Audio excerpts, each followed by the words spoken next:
Hello, मैं education ज्ञान master Rakesh आप सभी का मेरे इस चैनल में हार्दिक स्वागत एवं अभिनंदन करता हूं।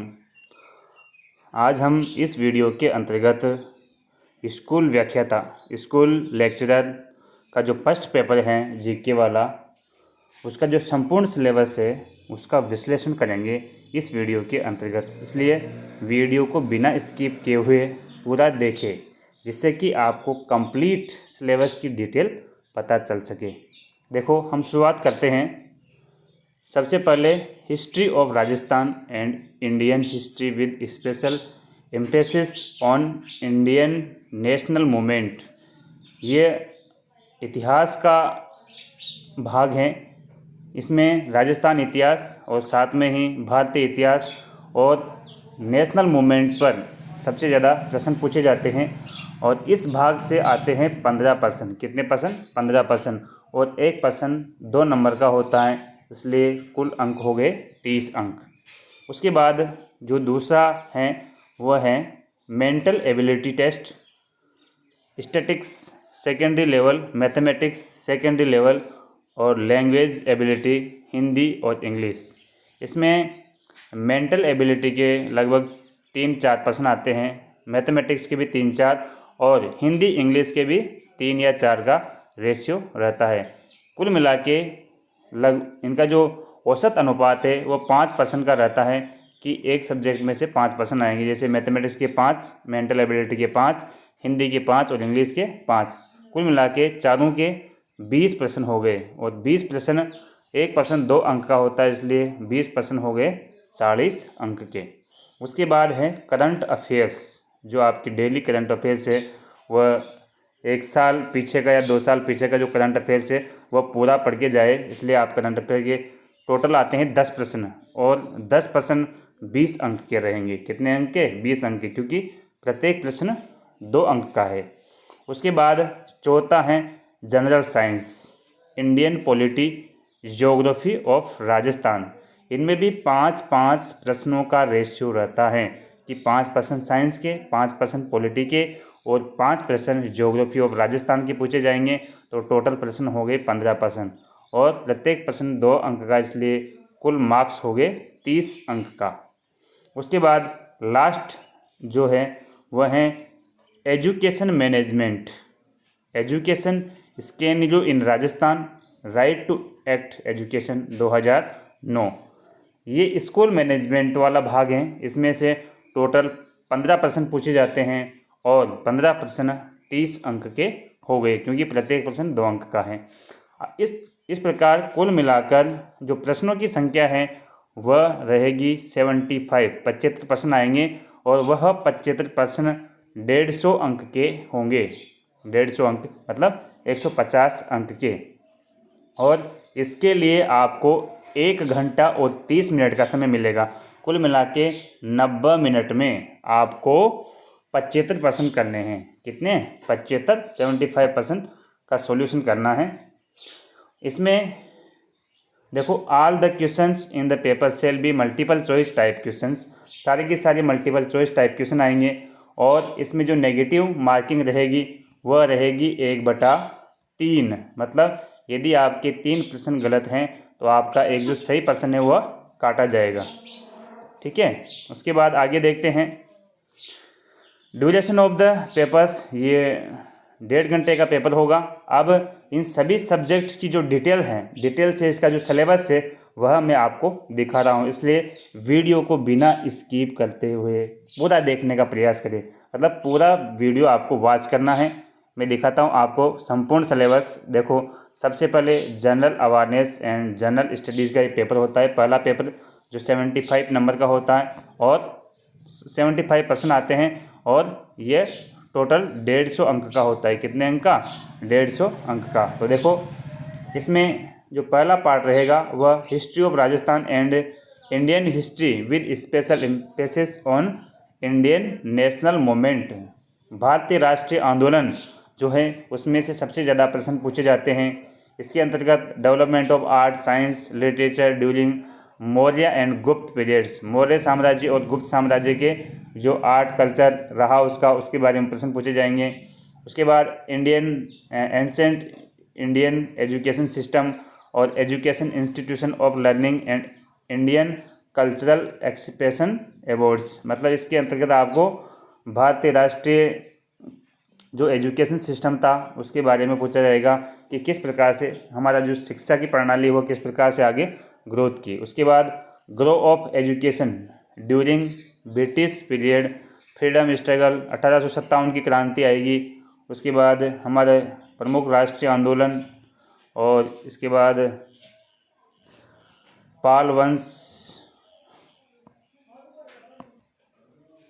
हमारे राष्ट्रीय आंदोलन के जो प्रमुख नेता है जैसे V D. Savarkar, Bankim Chandra, Lal Bal Pal, Chandrashekhar Azad, Bhagat Singh, Sukhdev, Ras Behari Bose, Subhash Chandra Bose, social and religious residence पुनर्जागरण के जो प्रमुख हैं राजा राम मोहन राय और दयानंद सरस्वती और विवेकानंद, इनके बारे में पूछा जाएगा। उसके बाद महात्मा गांधी और नेशनल मोमेंट, महात्मा गांधी और जो राष्ट्रीय आंदोलन है उसके बारे में। उसके बाद फ्रीडम स्ट्रगल 1857 की जो क्रांति है वह अब आपके सिलेबस में शामिल है। उसके बाद विजय सिंह पथिक, अर्जुन लाल सेठी, केसी सिंह बारट, जोरावर सिंह बारट, ये सभी आपके सिलेबस में हैं, ये राजस्थान के सिलेबस में से हैं। उसके बाद Shivaji and Maratha Swaraj, Rajput polity, social and culture during 700 से 12वीं सेंचुरी के बीच में जो इतिहास है राजस्थान का वो पूछा जाएगा। भक्ति मूवमेंट, भक्ति आंदोलन और culture synthesis development, education, language, art and architecture during Mughal empire.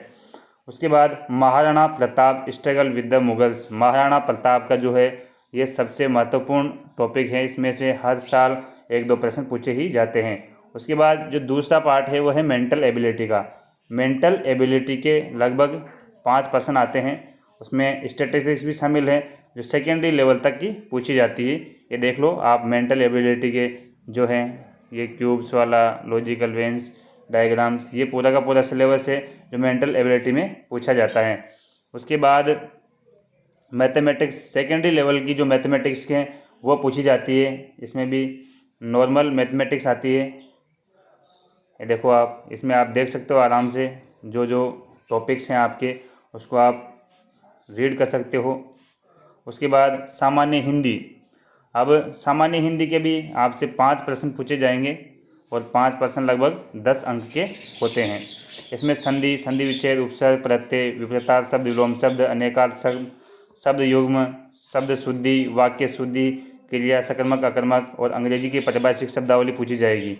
तो ये है हिंदी का सिलेबस। उसके बाद अंग्रेजी में, इंग्लिश के अंतर्गत tense, sequence of tenses, voice and active passive, narrations, article, determiners, use of prepositions, subject verb concord, agreements और glossary of technical terms, antonyms, विलोम शब्द, forming new words using by prefix and suffix और confusable words भी इसमें पूछे जाएंगे। तो ये है अंग्रेजी का सिलेबस। उसके बाद करंट अफेयर्स, करंट अफेयर्स जो है ये जो 2019 का सिलेबस है इसमें सेंसस ऑफ इंडिया राजस्थान 2021, जो राजस्थान की जनगणना है उसमें से इसमें दे रखा है, और जो हमारे प्रोग्राम्स हैं इंडियन और जो राजस्थान के उनके बारे में पूछा जाएगा। Schemes of human empowerment in India with special reference of Rajasthan, मतलब इसमें महिला से संबंधित प्रश्न पूछे जाएंगे। और उसके बाद स्किल डेवलपमेंट प्रोग्राम्स जो चलाए जा रहे हैं, एनर्जी रिसोर्सेज के जो प्रोग्राम हैं, health and hygiene scheme of Rajasthan के बारे में, space programmes of India, atomic energy programmes and India and world events of importance, persons and places and India current issues, जो भी है इंडिया के current issues, contemporary events in the science and technology in India, national and international award, prizes, latest books and authors of India, sports and games के बारे में सभी प्रकार की जो करंट अफेयर है वह आपको पूरी पढ़नी है, क्योंकि करंट अफेयर आपके 10 नंबर की है। कितने नंबर की? 10 नंबर, 10 प्रश्न आएंगे, सॉरी, इसमें करंट अफेयर के 10 प्रश्न आएंगे और ये 20 नंबर की रहेगी, क्योंकि प्रत्येक प्रश्न 2 अंक का रहता है। उसके बाद जनरल साइंस, जनरल साइंस के भी आपके 5 प्रश्न पूछे जाते हैं। जनरल साइंस के लगभग 5% पूछे जाएंगे। Atoms and molecules, chemical reactions, equations, carbon and compounds, force of laws of motion, work and energy, tissue control and coordination, heredity and evolution, management of natural resources, protection of environment, biodiversity and sustainable development, सतत पोषण विकास, इसके बारे में भी प्रश्न पूछे जाते हैं। उसके बाद इंडियन पॉलिटी मतलब भारतीय राजनीति। भारतीय राजनीति के देखो कौन कौन से टॉपिक है इसके अंदर। कॉन्स्टिट्यूशन तो पढ़ना है आपको, भारत का जो संविधान है वो अच्छी तरह से पढ़ना है। और उसके बाद कैबिनेट, प्राइम मिनिस्टर और इनकी जो शर्तें हैं, शक्तियाँ हैं वो पढ़नी है। पार्लियामेंट, स्पीकर और इनके फंक्शन जो कार्य हैं वो पढ़ने हैं। उसके बाद ब्यूरोक्रेटिक सेटअप ऑफ इंडिया। उसके बाद political parties and their role, theory of और प्रैक्टिस, सुप्रीम कोर्ट और organisation and power, commission and board at national level, ये सभी आपको पढ़ने हैं। उसके बाद ज्योग्राफी ऑफ राजस्थान में आपको राजस्थान की location, extent, shape, size, physical features, climate, demographic characteristics, agriculture, minerals resources, energy resources, tourism and transport, industries and trade, ये सभी आपको पढ़ने हैं। और लास्ट में है एजुकेशन मैनेजमेंट। एजुकेशन मैनेजमेंट के आपके 15% पूछे जाते हैं और ये 30 नंबर का होता है। और हिस्ट्री के भी 15% पूछे जाते हैं और ये भी 30 अंक की हैं। तो मतलब एजुकेशन मैनेजमेंट और हिस्ट्री ये दोनों अच्छे से पढ़ना है, जिससे आपके 60 नंबर के जो पेपर है वो कवर हो जाए। इसलिए एजुकेशन मैनेजमेंट और हिस्ट्री को आपको अच्छे से पढ़ना है। देखो एजुकेशन मैनेजमेंट के अंतर्गत क्या क्या पढ़ना है आपको। इसमें एजुकेशन मैनेजमेंट राजस्थान, और इसमें decentralised planning, education management information system EMIS and institution planning, school mapping, block research centre BRC and school management committee SMC, और district information system for education, इसमें डाइस, सर्व शिक्षा अभियान SSA, राष्ट्रीय माध्यमिक शिक्षा अभियान RMSA, ये सभी पढ़ने हैं। उसके बाद organisation of education, setup at primary and secondary in Rajasthan, function of RIE, SIERT, BSER, IASE, CTE, DIET, Rajasthan education initiative, Balika Shiksha foundation, Kasturba Gandhi Balika Vidyalaya, Rajasthan text book board और भारत स्काउट एंड गाइड, ये सभी चीज़ें आपको इसमें एजुकेशन मैनेजमेंट में पढ़नी है, शिक्षा विभाग की जो स्कूलों में लागू हैं। धन्यवाद दोस्तों, ये वीडियो यही समाप्त होता है। यदि ये सिलेबस का वीडियो आपको संपूर्णतः समझ में आया हो तो मेरे चैनल को आप लाइक अवश्य कर दें एवं सब्सक्राइब अवश्य कर दें एवं घंटी वाला बेल आइकन अवश्य दबा दें, जिससे कि आपको प्रत्येक वीडियो का नोटिफिकेशन मिल सके। धन्यवाद।